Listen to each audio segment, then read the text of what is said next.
Alright, today we can keep it simple in terms of opening. This is a game I bumped into while I was going through the Steam Discovery Queue thing.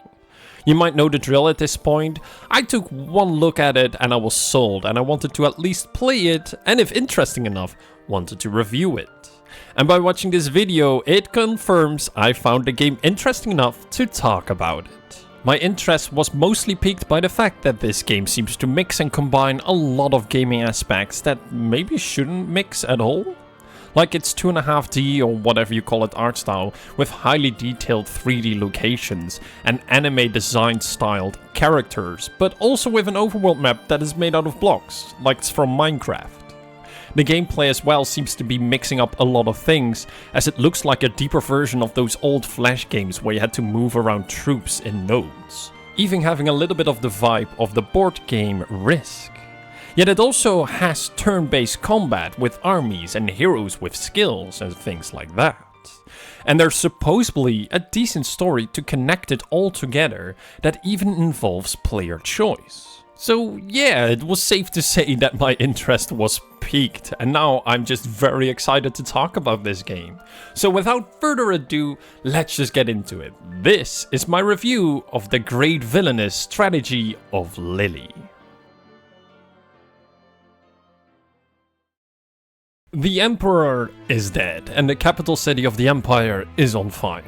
Framed for the murder, Scarlet tries to escape the capital, and during this escape, she runs into a mysterious girl named Lily.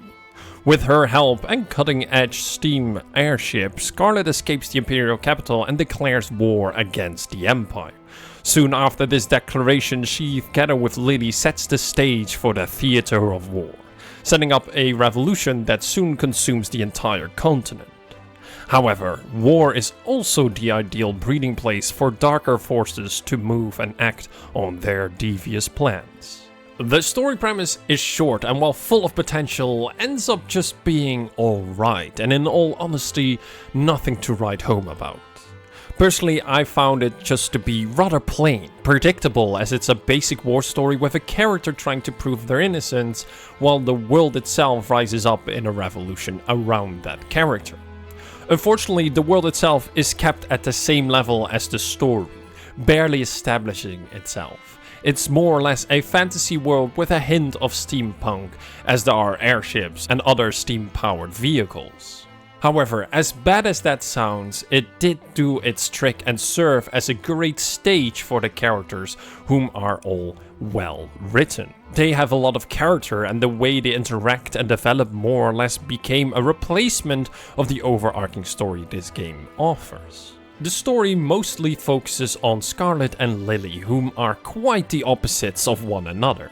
Lily is tactful but also reserved and at times even cold, where Scarlet is impulsive, rash, and even a bit nuts in her actions. Which logically creates a very fun duo which we get to explore a lot throughout the entire game. They are well aware of the weird pairing they make and even joke a lot about it, which is a bit of a weird tone for a war story about clearing a person's name and a revolution, but it worked surprisingly well. On top of that, this relationship between Scarlet and Lily evolves based on choices you make in the game. The enemy is of course not going to sit by and wait while you take over the entire continent in a revolution. It sends loads of armies and generals after the two. And if you decide to capture them, you get different development than when you destroy your enemies. And better yet, there are even prematured endings you can get via this way, which, considering the type of gameplay this game offers, is quite uncommon. But for the character story, it actually does something as well, which is really cool, and I really enjoyed that. Getting to see all these endings is up for debate though, because it requires multiple playthroughs of the same story. Which not only takes a while, but at that point it feels like the game overstays its welcome, as again the main story is just not that strong and can't carry multiple playthroughs. For me, it were the characters that did the job right here, and I wanted to explore them and the side ones as much as possible. Just like the main two characters, the other side characters also had a lot of character, good design and a nice interaction throughout the story, and even smaller side stories that you can unlock. But as mentioned before, Scarlet and Lily's story felt almost like a replacement for the main story that was set up at the beginning, leaving story aspects like the Dead Emperor, an entire continent in conflict, and a revolution in the dust as soon after it was all set up, which is very wasteful and a shame. It are story aspects that can make bangers of stories, and this one could have been one as well, next to a great story about two characters backing up with good side characters. The game at the end is very clear, however. A sequel is possible, and they kinda hint that they already planned on it from the very beginning. So while it's a shame that's not here, hopefully in the future they will learn from this and get more story and world building involved in the sequel. I would love to see a sequel of this game, not just because I love the idea of more story and world building and the characters, but I definitely want to see more of this game's combat because it's so great.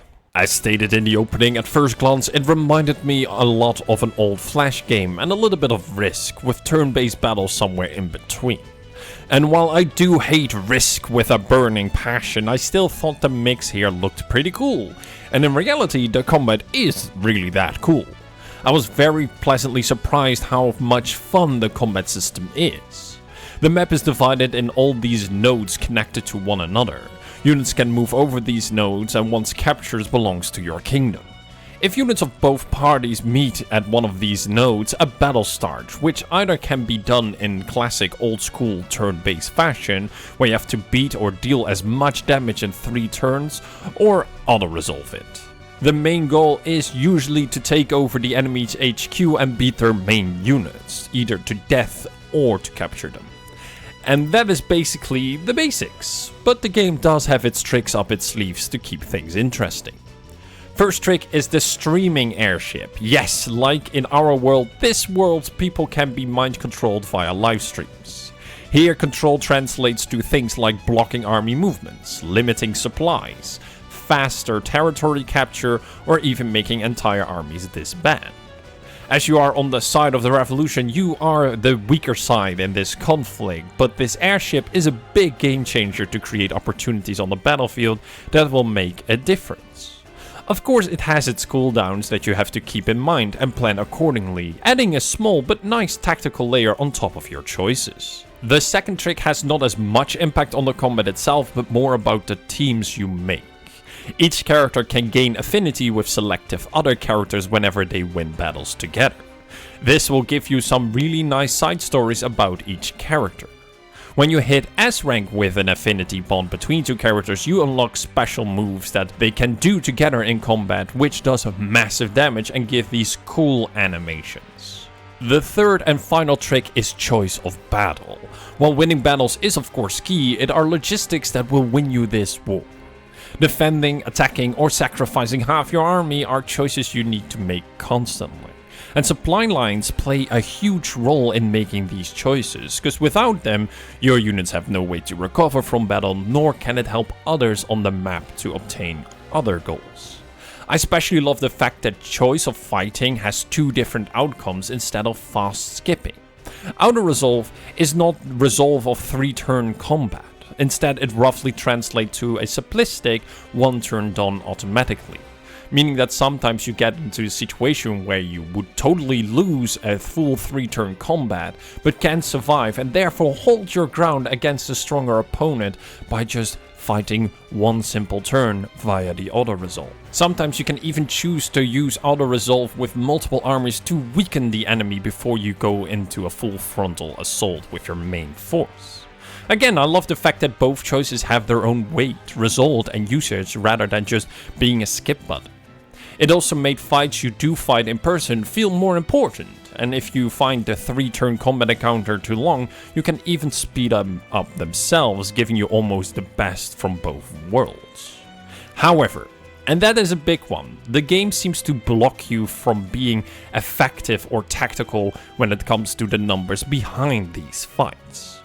Each unit has its level and it gains XP as it wins battles, but the power creep of enemies sometimes seems to be completely out of balance. Whenever I reached the next arc in the story, it felt like all my troops were heavily underleveled, and that I should have spent more time on training them, like they are my Pokemons or something.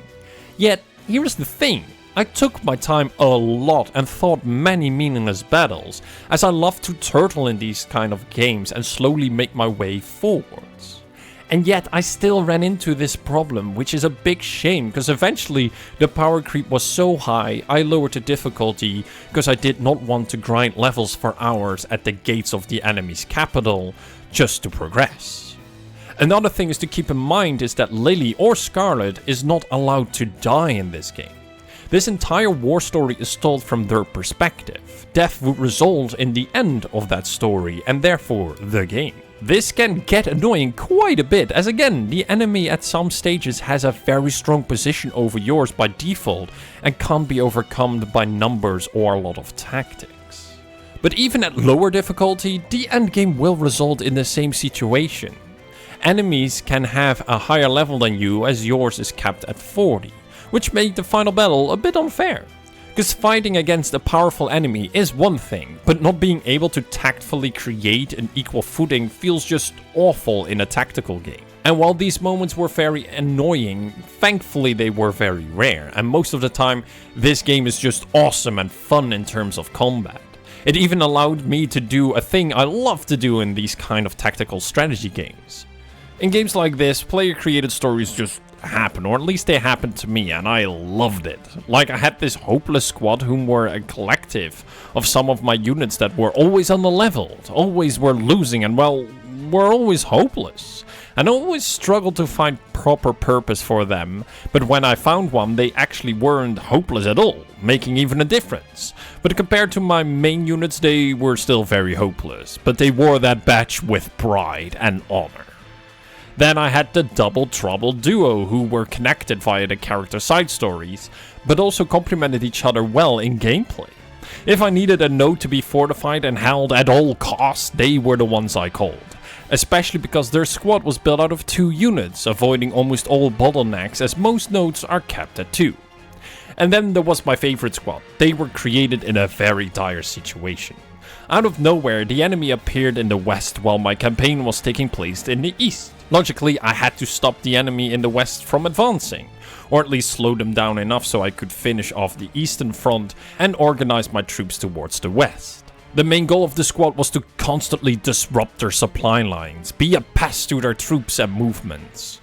The choice, however, was hard, as the eastern front wasn't going great either, but once I finalized the squad, I of course gave them an heroic speech, telling them about their goal of fighting behind enemy lines, that they might not return back home, but that their sacrifice would mean victory in the long run. And therefore I bid them to stand as the pests of the West. Get it? Man of the West, pest?